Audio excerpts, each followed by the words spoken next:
Hello friends, how are you? আজকে আবার চলে এসেছি মুন্নান মন্দিরে ঘুরতে। 30শে ডিসেম্বর সোমবার। আজকে এখন জোয়ার আছে। প্রতিদিন তো মন্দিরের সামনে ভিডিও করি।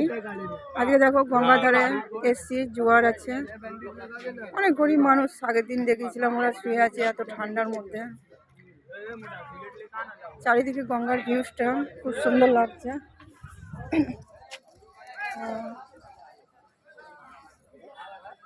আজকে এখন চলে যাব এখান থেকে, এটা গঙ্গার এখান থেকে চলে যাচ্ছি মন্দিরের পর শ্মশান আছে।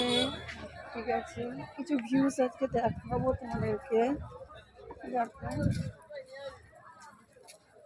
কারণ প্রত্যেকদিন ফেস দেখিয়ে ভিডিও করলে কিছু দেখানো যায় না, তাই আজকে ফেস না দেখিয়ে ভিডিও বানাচ্ছি।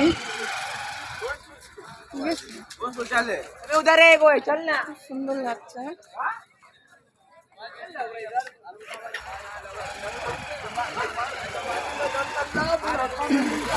গঙ্গার ধারটা দেখো, খুব সুন্দর লাগছে। জোয়ার আছে এখন। এটাও একটা লরি করে কত মন্দির এসেছিল। মন্দিরটাকে খুব সুন্দর সাজিয়েছে, খুব সুন্দর সাজানো হয়েছে মন্দিরটাকে। আগের দিন তোমাদের বলেছিলাম যে মন্দিরটা খুব সুন্দর সাজানো হয়েছে, কিছু একটা অনুষ্ঠান হবে। তা সেই অনুষ্ঠানটা হয়েছিল 25শে ডিসেম্বর। এই যে মুন্নান মন্দিরটা, মন্দির বন্ধ হয়ে যায় আমি যে টাইমে আসি, সেই ছেলেটাও গান গাইছে। আর এখানে আগের দিন বলেছিলাম কবিগুরু রবীন্দ্রনাথ ঠাকুরের সমাধিটা তোমরা দেখতে পাচ্ছ, কবিগুরু রবীন্দ্রনাথ ঠাকুরের সমাধি। আর এখানে যে পুরোনো যে চুল্লিটা ছিল আগে, মানে অনেক বছর আগে, সেটা দেখাচ্ছি। এটা নিমতলা মহাশ্মশান, যেটা অনেক পুরনো চুল্লি ছিল। এটা কাঠের চুল্লি, এটা কাঠের ছিল। এখানে অনেক কাঠ ধরা আছে।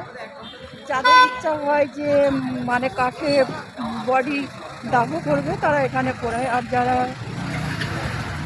ইলেকট্রিক চুল্লিতে পোড়ায়, তারা একটু আগিয়ে গিয়ে দেখাচ্ছি, যেখানে আমার বাবাকেও দাহ করা হয়েছিল ইলেকট্রিক চুল্লিতে, সেখানটাও দাহ করা হয়েছে। নিমতলা পুরাতন বৈদিক চুল্লি। আরেকটা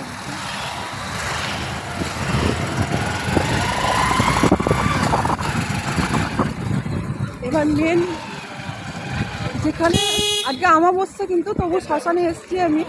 ঠিক আছে, এই যে এখানে আমার বাবাকে দাহ করা হয়েছিল, এই যে এটা দেখতে পাচ্ছ, এখানে পুরো 4 নম্বর যে চুল্লি আছে, সেখানে আমার বাবাকে দাহ করা হয়েছিল।